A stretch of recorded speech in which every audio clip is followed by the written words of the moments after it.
Riza May Dizon kinilala sa showbiz, at napasama na kina Jillian Ward, Tiang Smith, Bel Mariano at iba pa. Bakit kaya? Bimbi at Riza may tampuhan? Totoo ba? Bago nga yan, ngayong Miyerkules na July 8, ay muli nga nating nakasama ang tambalang Maybe sa Itbulaga, at game na game pa ngang sumabak sa sayawan si Bimbi sa segment na The Age is Right.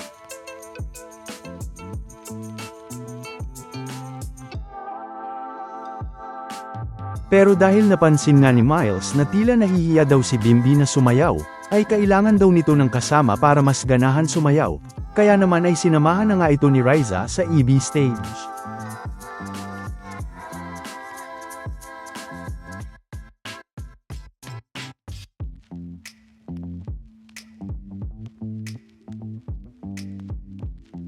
At syempre nagtuloy-tuloy pa nga ang kakulitan ni Bimbi at Riza sa pagsasayaw, kahit sa segment na Sugod Bahay.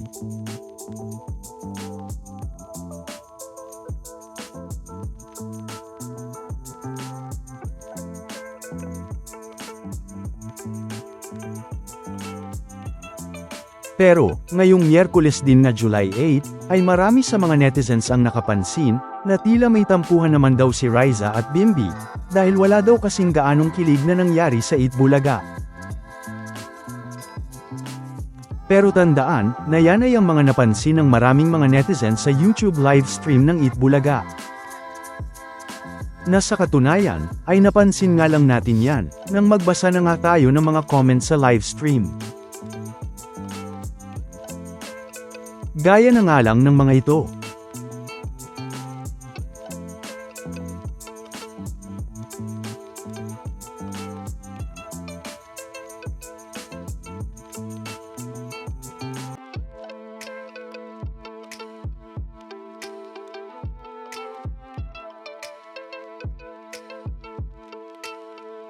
Pero, kung ang inyong lingkod naman ang tatanungin, ay mukhang wala namang tampuhan ang dalawa. Sa katunayan ay bago pa nga mag-commercial sa segment na Sugod Bahay, ay makikita pa ngang nag-uusap si Riza at Bimbi. Samantala, talaga namang patuloy pa rin ng umaani ng mga papuri at positibong mga reaksyon ang tambalang Riza at Bimbi sa Itbulaga, na talaga namang patuloy pa ngang nagpapakilig at nagpapayanig hindi lang sa Pilipinas, kundi maging abroad. Sa katunayan nga, ay napag-uusapan pa rin nga ito sa mga kilalang mga news sites sa bansa, hindi nga lang sa mga kilalang news sites, kundi maging kahit pa nga sa ABS-CBN News.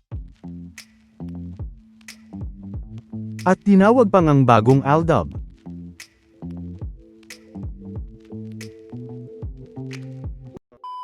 Welcome back mga ka-highlights. Bago tayo magpatuloy ay maaaring mag-subscribe at i-click ang notification bell para updated kayo sa mga susunod pang videos, at paki-like na rin ang video, share at mag-comment na rin. Maraming salamat po.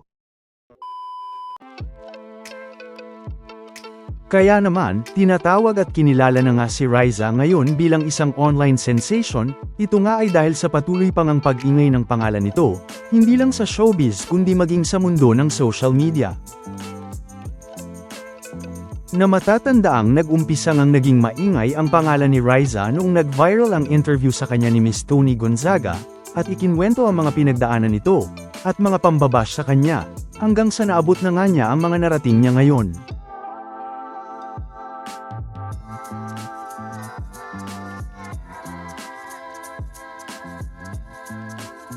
Pero, naging sunod-sunod pa nga ang lalo pang pag-ingay ng pangalan ni Riza, noong birthday celebration nito noong June 12, na kung saan ay ang unang araw ngang nagpakilig si Bimbi at Riza sa Itbulaga, matapos nga ang nag-viral na pag-amin ni Bimbi dito, o ang mga nag-viral na mga salitang sinabi dito ni Bimbi gaya ng, sana maibalik natin ang dati, at ang salitang, kung hindi man maging tayo.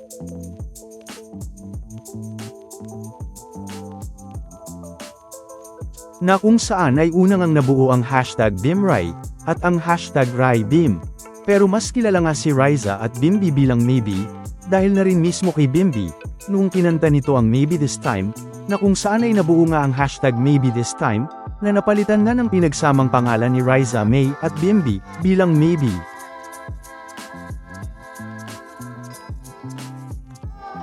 Kaya naman, ay ayon na sa Frontline Pilipinas, ay patuloy pa nga daw ang pagiging online sensation ni Riza May Dizon, dahil nga sa patuloy at lalo pang pag-ingay ng pangalan nito.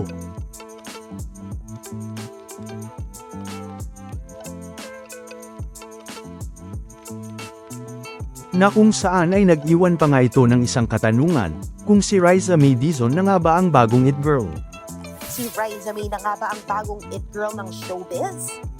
Well, Ito nga ay dahil sa mabilis na pag-ingay ng pangalan nito, o pagiging sentro ng atensyon at usapan sa showbiz at sa mundo ng social media. Na kung saan ay mukhang pwede na nga daw na maihanay si Riza sa mga Gen Z it girl sa Pilipinas, gaya ni Andrea Brillantes, Jillian Ward, Ashton Olbiga, Bel Mariano,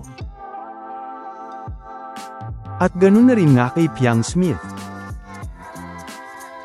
Natandaan ay yan nga ay napag-usapan sa isang article mula Metro Style ng ABS-CBN, noong March 31, 2026 pa. Kaya naman, ay mapapasama na nga ba si Dalbark Ads Riza May dito, bilang isang Gen Z it girl ng Pilipinas, sa mga susunod na mga buwan ngayong 2026, gaya ng napag-usapan sa Frontline Pilipinas. Yan nga ang dapat nating abangan.